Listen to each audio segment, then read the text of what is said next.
Hey there, Robloxians! Ever felt overwhelmed by automatically joining friends during your gameplay? Don't worry, we've got you covered. In this video, we'll go through the steps to stop joining friends while you're gaming. Let's jump into it. Step 1, let's head over to your Roblox account settings. This is where the magic starts. Next, we'll find the privacy settings. It's crucial to adjust these for a smoother gaming experience. Now, let's adjust the "Who can join me" setting. Make sure it's set to your preferences. Don't forget to set your game invitations preferences. This allows you to control who can send you invites. Finally, save your changes. It's time to make those adjustments official. Also, here are some quick tips for managing your friend requests and game invitations effectively.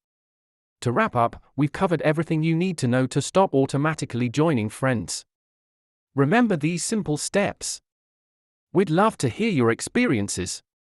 Leave a comment below sharing how these tips have helped you.